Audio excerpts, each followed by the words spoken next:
Mari kita membuka Alkitab kita saudara-saudara, 1 Raja-Raja pasal 19 ayat 1 hingga ayat yang ke-18. Tapi saya hanya akan membaca ayat 1 hingga ayat yang ke-8 saja. 1 Raja-Raja pasal 19 ayat 1 hingga ayat yang ke-8. Saya akan membacakan untuk kita dan Bapak Ibu Saudara, silahkan menyimaknya.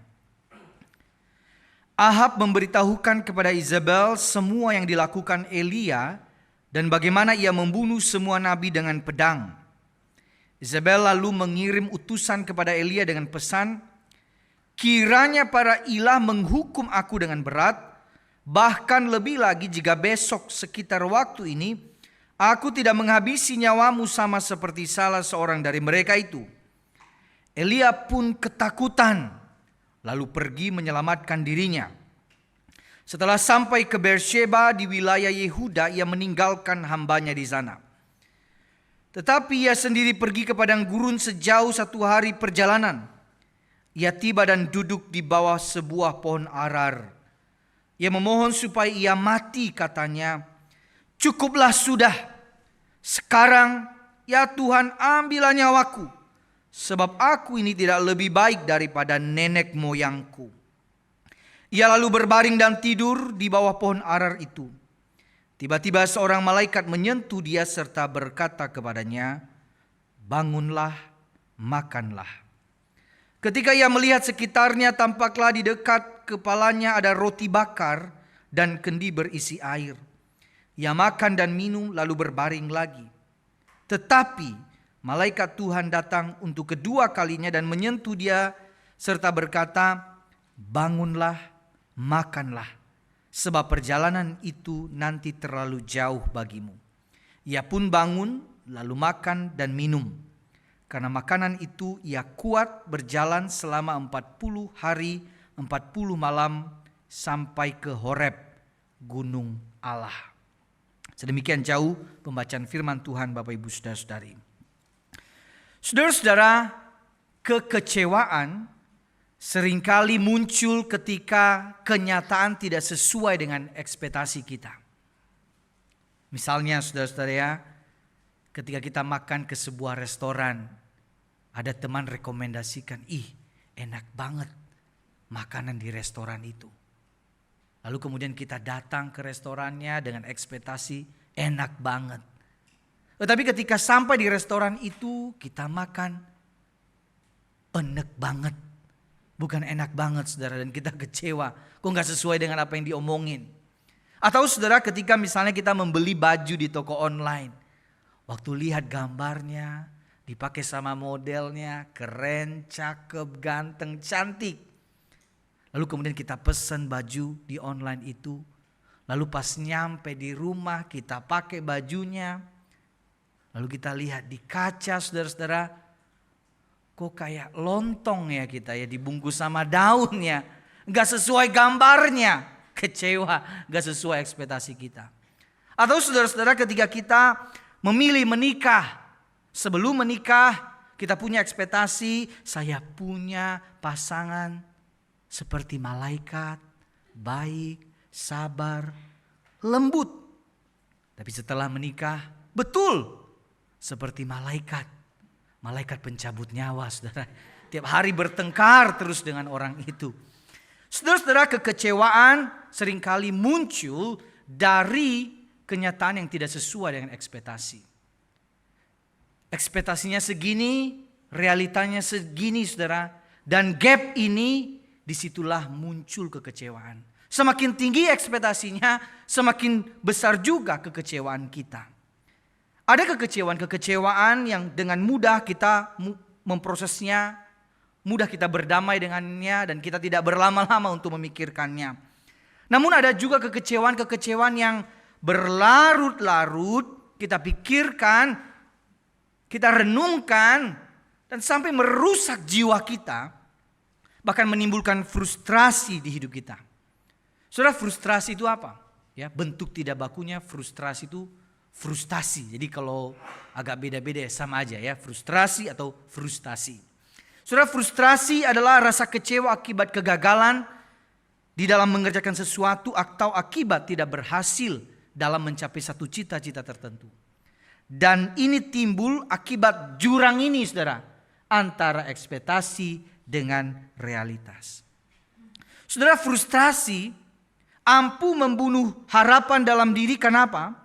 Karena kita menganggap bahwa wah, masalah ini terlalu besar, saya kecewa sekali dan tidak ada jalan keluar, sehingga ini ampuh membunuh harapan dalam diri seseorang. Karena di saat orang frustrasi, ia tidak lagi punya kemampuan untuk memikirkan bahwa ada Allah yang memberi jalan keluar.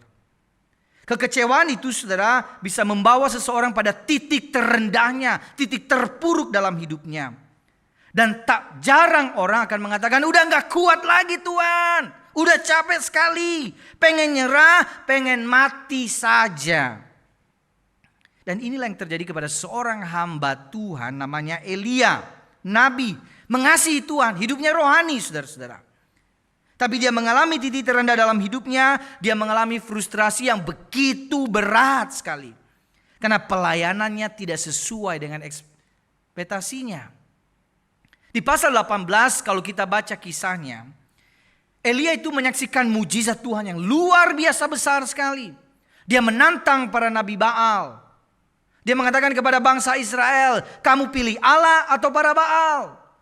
Sekarang ini saksikan ya, siapa yang akan menghanguskan korban persembahan ini. Dan kepadanya lah engkau harus menyembah. Dan kemudian pertunjukan api di langit itu terlaksana, saudara-saudara. Dan membakar korban persembahan Elia untuk membuktikan Allah itu berkuasa, Allah itu besar. Allah yang dia percaya adalah Allah yang sejati. Sedangkan Baal itu hanya ilah palsu. Dan setelah peristiwa itu para nabi Baal dibunuh. Elia mengalami kemenangan.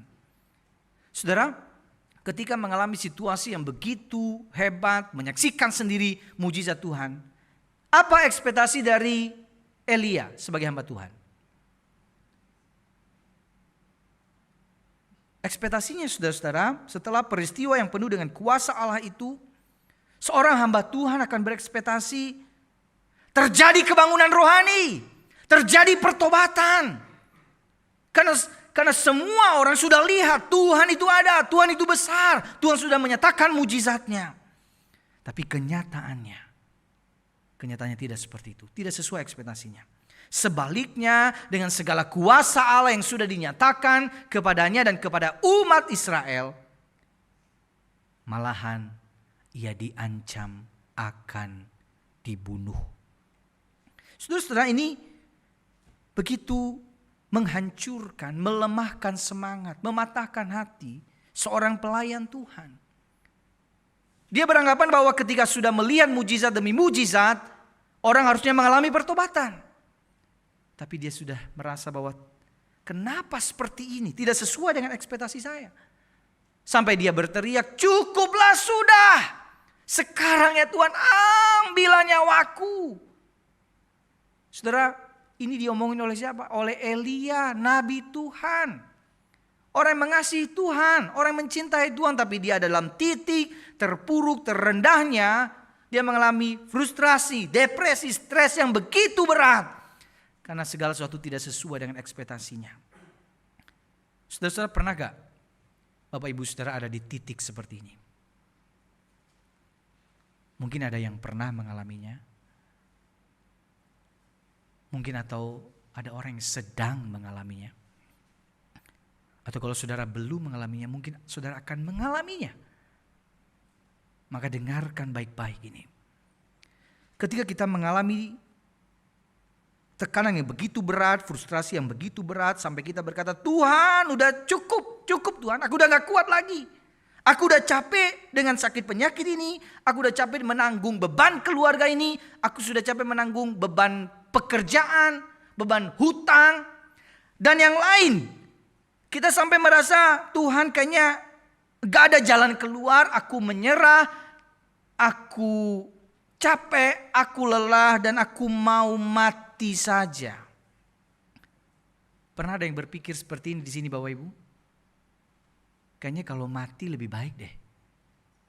Gak perlu pikirin, gak perlu stres mikirin masalah di dunia ini. Saudara-saudara, kalau saudara pernah mengalaminya, saudara jangan merasa minder karena seorang nabi Tuhan pun pernah ada di titik itu dalam hidupnya. Kita sebagai manusia akan mengalami masa-masa terkelam dalam hidup kita. Saudara-saudara,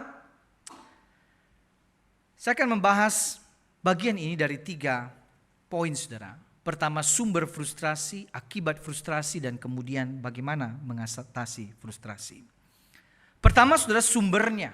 Mesti mengenal asalnya, sebabnya, kenapa kita menjadi tertekan seperti itu. Pertama soal sumber eksternalnya. Artinya dari luar diri kita. Ya misalnya omongan orang.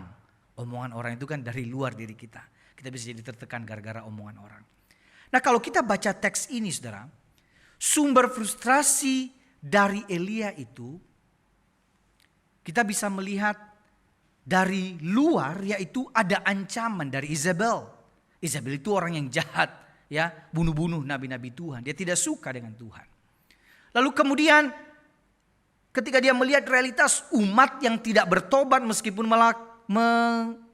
melihat mujizat yang begitu besar. Dan kemudian sistem kekuasaan yang jahat, ya, raja tidak suka dengan Tuhan, tidak suka dengan nabi Tuhan. Jadi ini menjadi ancaman bagi si Elia. Sumber yang kedua adalah sumber internalnya, dari dalam dirinya saudara-saudara. Apa sumber internalnya saudara-saudara? Ada persoalan spiritual sebenarnya. Ketika Elia mendapat ancaman akan dibunuh oleh Isabel, ini ada persoalan spiritualnya saudara-saudara. Yaitu ketika dia mendengar itu, dia takut, ia menyelamatkan diri, dia pergi ke Beersheba. Beersheba jauh dari Israel. Awalnya Elia selalu nanya sama Tuhan. Kalau ada apa-apa tanya sama Tuhan. Ini kok gak ada tanya sama Tuhan. Ada masalah dalam hatinya, masalah spiritualnya. Tapi sebaliknya di lain sisi ada juga masalah fisik. Dia sudah capek, dia sudah lelah. Ia pergi perjalanan yang jauh, 1 hari perjalanan itu pasti melelahkan. Secara fisik lemah. Lalu kemudian ada perasaan gagal. Merasa apa yang sudah dilakukan sia-sia, gak ada gunanya. Dan kemudian ada juga membandingkan diri. Ya, dia mengatakan, aku tidak seperti nenek moyangku. Nah saudara, Gunung Horeb ini sama dengan kita lebih mengenal Gunung Sinai. Kalau bicara Gunung Sinai kita ingat siapa tokoh besar? Musa. Dan dia mungkin membandingkan dirinya kepada Musa. Musa dipakai Tuhan luar biasa. Kok aku enggak?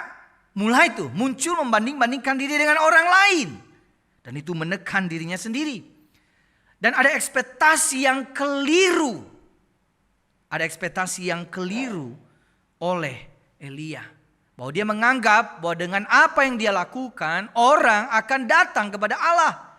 Dan itu cara pikirnya.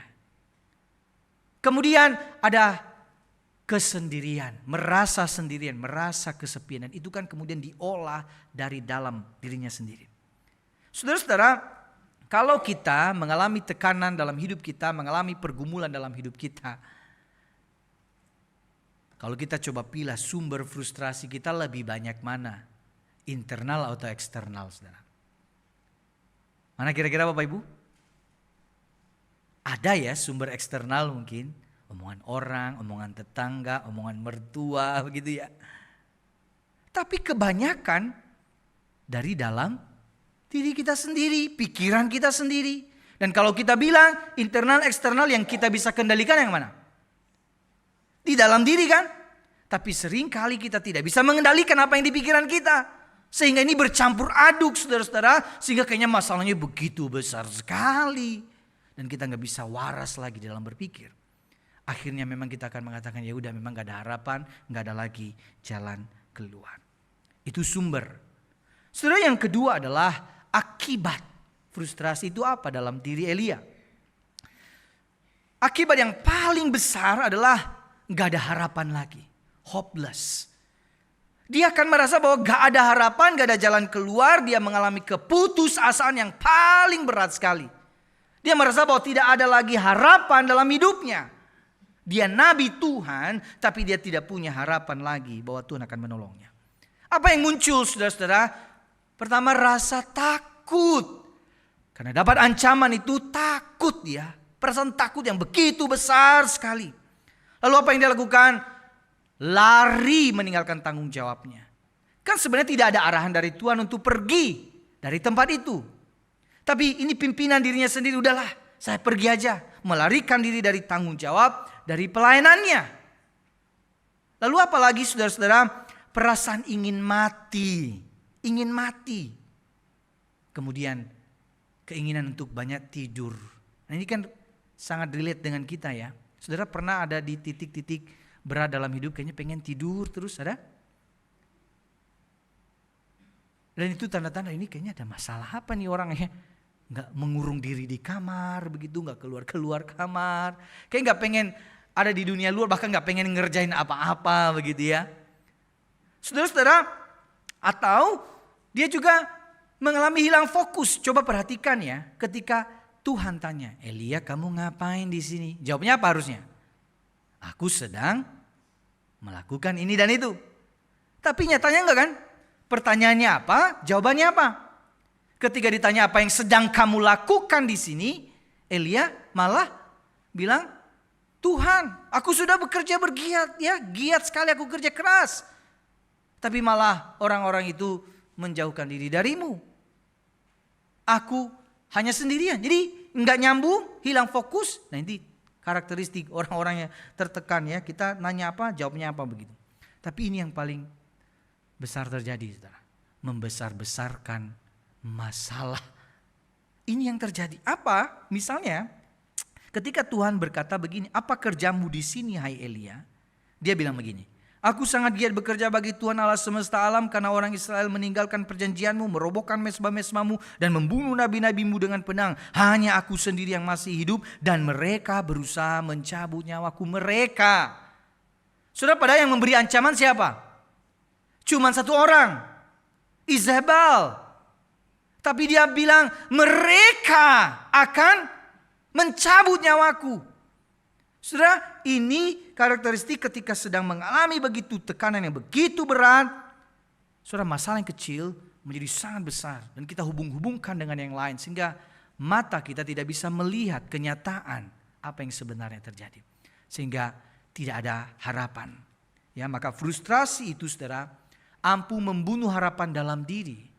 Karena perlahan-lahan ingatan kita akan keberadaan Tuhan akan dikaburkan olehnya.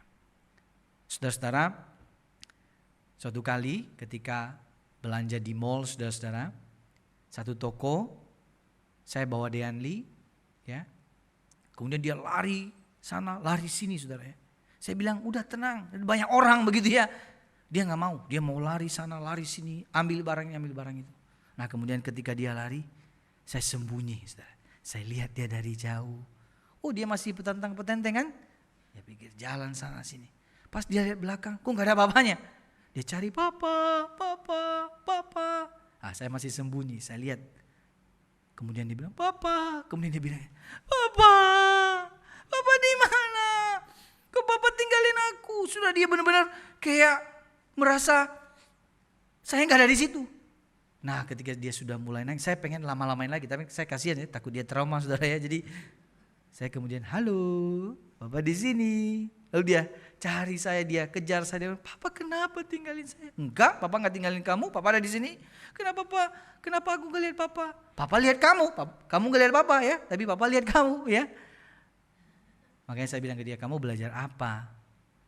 Iya, saya gak mau jauh-jauh dari papa, katanya begitu ya. Saya mau taat ya, kalau papa bilang jangan lari-lari, saya mau taat. Nah sejak saat itu dia gak lari-lari lagi saudara ya. 1 menit ya saudara ya. Setelah itu udah keliling-keliling lagi ya. Bertahan 1 menit. Nah saudara-saudara, seringkali ketika kita di dalam hidup ini, kita gak melihat Tuhan, kita berpikir Tuhan itu tidak ada. Ketika kita melihat tidak ada harapan, kita berpikir bahwa tidak ada harapan itu. Tetapi kita tidak sadar, kita tidak tahu, kita lupa bahwa Allah tetap melihat kita, Allah tetap ada di situ. Kita saja yang tidak bisa melihatnya. Dan jangan sampai waktu kita mengatakan aku tidak melihat, lalu kita menyimpulkan bahwa Allah tidak ada di sana. Kita yang terbatas ini, kita yang tidak mampu melihat ini, jangan membatasi Allah yang berkuasa, yang tidak terbatas itu. Saudara-saudara, kita bicara sumber, kita bicara akibat, dan yang ketiga kita bicara bagaimana mengatasi frustrasi. Dan ini penting saudara, ketika kita mungkin mengalaminya sendiri atau kita menemukan ada orang yang cerita sama kita lagi ada dalam tekanan begitu berat, apa yang harus kita lakukan? Saudara, hal yang pertama adalah step by step saudara ya. Karena ketika orang mengalami tekanan yang begitu berat, kadang-kadang gak bisa ya, ini seperti benang kusut, mau diapain ya orang ya, gak bisa mengerti dengan betul apa persoalan di dalam dirinya sendiri. Maka satu persatu mesti diselesaikan. Nah mulainya dari mana? Coba perhatikan ya. Ketika mengalami depresi yang begitu berat, frustrasi yang begitu berat, Tuhan memulai dari mana? Untuk melayani Elia ini. Apakah Tuhan memulainya dari nasihat? Elia, kau ingat Elia, di saat kamu tak melihat, ada aku di sana Elia. Kamu tidak percaya pada Tuhan. Elia, berdoa kamu, baca Alkitab. Bukan nasihat-nasihat spiritual yang diberikan, bukan? Atau teguran Elia, kamu sudah salah jalan. Bagaimana mungkin kamu hamba Tuhan tidak percaya pada Tuhan? Keluar jalur. Atau dikoreksi, Elia cara berpikirmu keliru Elia. Bukan seperti itu cara berpikir seorang hamba Tuhan. Mudah putus asa, mudah kecewa. Bukan seperti itu. Atau penjelasan. Ya ketika ada orang datang masalah. Elia, kamu ngerti gak sih doktrin tentang kedaulatan Allah? Ha? Ngerti gak? Coba baca Alkitabmu, lihat bahasa aslinya. Kamu akan memahami betul bahwa Tuhan ada bersama dengan kamu. Coba bayangkan sudah ada orang datang kepada kita lagi nangis-nangis bermasalah. Lalu kita ada buku yang cocok buat kamu nih ya. Yang menjelaskan tentang persoalanmu. Bukan itu startnya, itu penting kadang-kadang. Tetapi itu bukan itu startnya saudara ya. Atau perintah.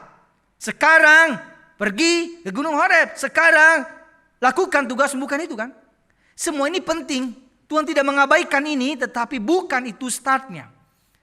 Kenapa saudara? Karena Tuhan melayani orang itu secara spesifik dan masing-masing orang itu unik. Masing-masing orang unik dan Tuhan melayani dengan caranya. Tuhan melayani Musa, Tuhan melayani Ayub, Yunus, ya, Elia, beda-beda caranya. Tapi Elia khusus dan kita belajar darinya.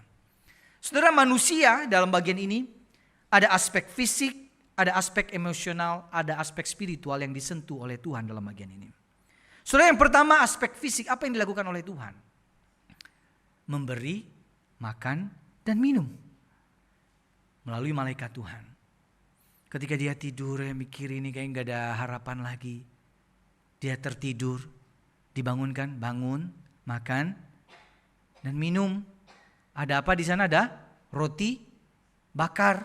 Tidak dikasih tahu rasanya apa kan? Entah keju, coklat, nggak tahu saudara, nggak ada penjelasannya. Tapi ada roti bakar di sana, ada air. Itu mujizat Tuhan. Lalu kemudian apa lagi? Secara fisik memberi kesempatan untuk istirahat dan tidur. Sekarang ya, udah dikasih makan kan?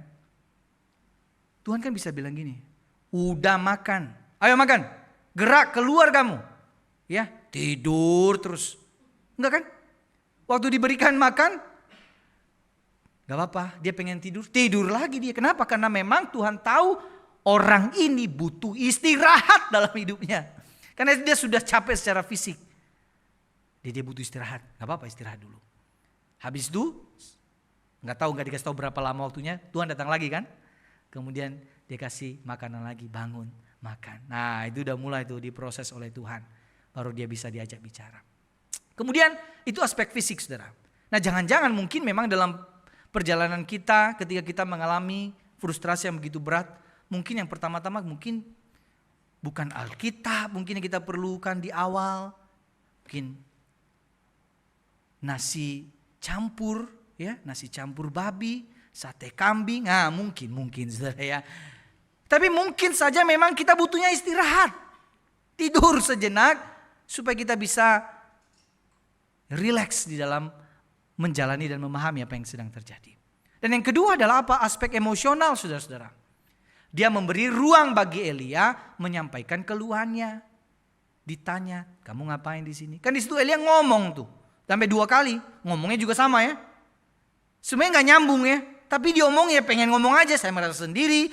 Saya merasa kayaknya ini gak sesuai dengan harapan saya. Ngomong aja dan Tuhan memotong pembicaranya gak? Enggak, saudara-saudara. Kalau kita, nah ini nanti kita belajar ya.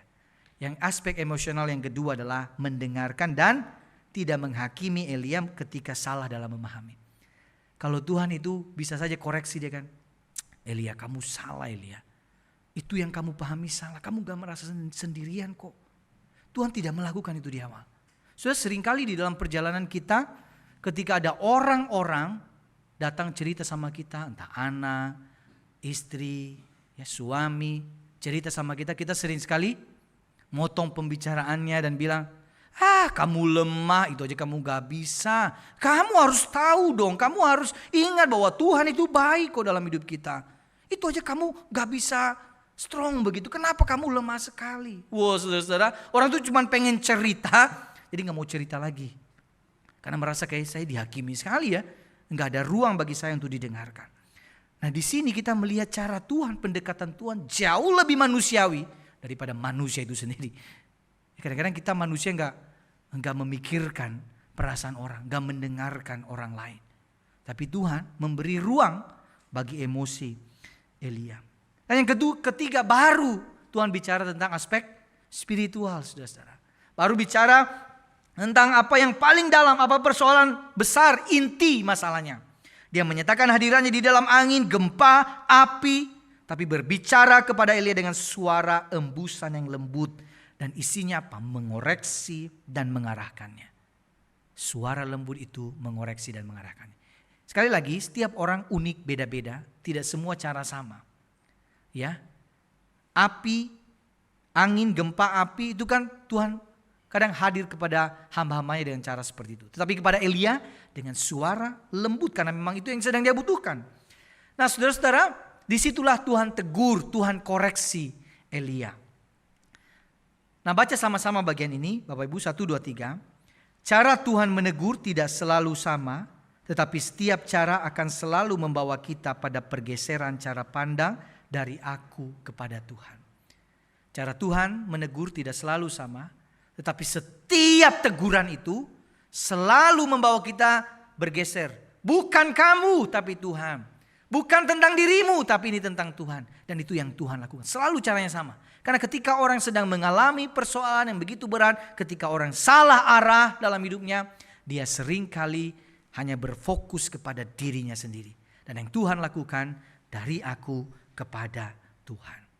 Nah saudara-saudara, setelah udah melalui rentetan tadi, baru tuh Tuhan membongkar apa yang ada di dalam hati Elia sebenarnya. Apa inti persoalannya di dalam percakapannya dengan Elia. Maka saya coba bikin percakapan imajinatifnya ketika Injil mengoreksi hati Elia seperti ini, saudara. Jadi waktu itu Elia berpikir, aku ini gagal. Dan kau juga gagal Tuhan. Lalu Tuhan bilang apa ke dia? Hei Elia, aku ini Allah. Kok kamu seenaknya bilang gagal? Kok kamu yang seolah-olah jadi Allah? Itu yang membuat kamu frustrasi. Karena kamu membatasi cara kerjaku. Lalu kemudian Elia bilang begini. Tapi emang iya kok. Buktinya semua yang aku rencanakan gagal. Sudahlah, ini gak ada harapan lagi. Ini gagal dan tidak ada lagi rencana. Lalu kemudian Tuhan bilang begini sama Elia. Elia, kamu salah. Sekarang kembali ke jalanmu. Dengarkan dan lakukan rencanaku. Tuhan kasih rencana sama dia. Urapi Hazael, urapi Yehu sebagai raja. Juga Elisa sebagai nabi yang akan menggantikanmu. Di sini Tuhan sudah mulai mengatakan bahwa dia punya rencana dan rencananya jauh lebih besar dari apa yang dibayangkan oleh Elia. Kalau kamu pun tidak mau untuk melakukan tugas ini, aku sedang menyiapkan orang lain untuk mengerjakannya. Maka dalam pelayanan saudara, kadangkala mungkin kita merasa, wah, kita ingin meninggalkan pelayanan dan kita menganggap bahwa kalau tanpa saya pelayanan tidak akan berjalan. Tunggu, tenang, jangan buru-buru menyimpulkan itu. Karena kalau saudara tidak ingin dipakai oleh Tuhan, Tuhan bisa pakai yang lain. Karena dia yang punya pelayanan itu. Nah saudara-saudara, lalu kemudian Elia berkata, memangnya ini akan berhasil? Palingan nanti semuanya tetap menyembah berhala kok. Lalu Tuhan bilang apa? Di ayat terakhir. Elia dengarkan, aku akan meninggalkan 7.000 orang di Israel, semua orang yang tidak berlutut menyembah Baal. Wow. Tadi dia bilang dia cuma sendirian. Tapi Tuhan bilang aku akan tinggalkan ada 7.000 orang. Angka 7.000 itu angka kesempurnaan. Saudara-saudara, Tuhan hanya ingatkan bahwa kalau kamu berpikir secetek seperti ini tentang pekerjaanku, kamu salah Elia. Kamu terlalu sombong. Kamu terlalu menganggap dirimu hebat. Karena akulah yang punya rencana, aku yang punya cerita, aku yang bikin skenarionya, dan aku yang akan mengerjakannya. Kamu tidak mau masuk ke dalamnya, aku bisa melakukannya. Dibongkar berhalanya sendiri. Elia merasa dirinya lah fokusnya, dirinya yang utama. Sehingga dia tidak bisa melihat Tuhan di dalam pelayanan itu. Maka saudara, ketika kita mengalami titik-titik terberat dalam hidup kita, adakanlah percakapan ini sampai kita mengerti. Betul Tuhan, aku tidak mampu, tapi Tuhan mampu. Aku tidak sanggup, tapi Tuhan sanggup. Aku terbatas, tapi Tuhan tidak terbatas. Saudara-saudara, ketika kita mengalami frustrasi, kita diperhadapkan pada pilihan fokus pada persoalan atau fokus pada Tuhan. Ketika saudara fokus pada persoalan, saudara akan dibuat terpuruk terus. Tapi ketika fokus pada Tuhan, memang mungkin tidak ada jalan keluar saat itu, tapi Anda diberikan secerca harapan bahwa ada Tuhan bersama dengan kau. Ketika kita mengalami frustrasi, kita diperhadapkan pada pilihan menjauhi Tuhan atau mencari Tuhan. Banyak orang ketika mengalami tekanan yang begitu berat dalam hidupnya, ia jauhi komunitas, ia jauhi gereja, ia jauhi ibadah, ia tidak lagi berdoa, ia tidak baca firman. Dia kecewa sama Tuhan, dan semakin dia menjauhi Tuhan, semakin dia kehilangan pengharapan itu. Maka sebaliknya seharusnya ketika kita mengalami persoalan tekanan begitu berat, jangan tinggalkan Tuhan. Cari Tuhan, cari kehendaknya. Berlutut di hadapannya, bergumul di hadapannya. Dan saudara akan tahu sendiri kenapa Tuhan izinkan engkau dan saya mengalami persoalan yang begitu berat itu. Kenapa Tuhan izinkan saudara dan saya mengalami satu penyakit tertentu. Kenapa Tuhan izinkan saudara dan saya mengalami kehilangan. Tuhan pasti punya sesuatu. Dan saya pengen tahu itu apa. Saudara, ketika kita mengalami frustrasi, kita akan diperhadapkan pada percaya pada cara sendiri atau percaya pada cara Tuhan. Mau pilih mana? Percaya cara saya atau cara kamu? Kita seringkali ketika kita mengalami tekanan begitu berat, kita buru-buru apa? Buru-buru cari solusi, cari jalan pintas kan? Bahkan mungkin jalan pintas itu mengorbankan integritas kita. Tetapi Tuhan bilang, stop. Tidak semua harus diselesaikan dengan jalan pintas. Ada prosesnya. Nikmati proses itu. Jalani. Dan kau lihat sendiri bagaimana Tuhan bekerja. Saudara-saudara, jika menaruh fokus pada persoalan, tak ada harapan. Tapi jika menaruh fokus pada Tuhan, akan ada secercah harapan. Saudara pernah gak Bapak Ibu ketika malam-malam matikan lampu, dan ketika lampu itu dimatikan, penglihatan kita benar-benar gelap ya. Ada dua pilihan sebenarnya. Saudara tetap tutup mata dan saudara tetap gelap. Atau yang kemudian saudara tetap buka mata, tapi perlahan-lahan makin lama makin kelihatan. Kenapa? Mata kita makin menyesuaikan, setitik-setitik cahaya mulai kelihatan. Dari AC, dari pintu kaca mulai kelihatan ya. Dan akhirnya ketika kita terus membuka mata, meskipun gelap udah dimatiin lampu, kita masih bisa jalan ya. Dan demikianlah saudara, ketika kita mengalami masa-masa gelap dalam hidup kita, jangan terus menutup matamu. Tetap membuka matamu, melihat kepada Allah. Meskipun gelap, tapi percayalah, di dalam masa gelap itu Tuhan akan menunjukkan setitik-setitik cahaya. Memberi engkau kekuatan untuk tetap berjalan meskipun gelap. Tetap buka mata hatimu, mata rohanimu kepada Allah. Maka Bapak Ibu Saudara-saudara, terakhir saya mengatakan seperti ini. Ketika situasi hidupmu tampak tak terkendali, percayalah bahwa Allah masih memegang kendali. Ketika kamu merasa tak ada lagi yang peduli, percayalah bahwa Allah sangat peduli. Ketika kamu merasa bahwa tak ada lagi cara, percayalah bahwa Allah masih punya segudang cara. Saat ini kita tidak tahu apa maksudnya. Bahkan kita tidak tahu jalan keluarnya. Tapi percaya Tuhan sanggup membebaskan, melepaskan kita, menolong kita.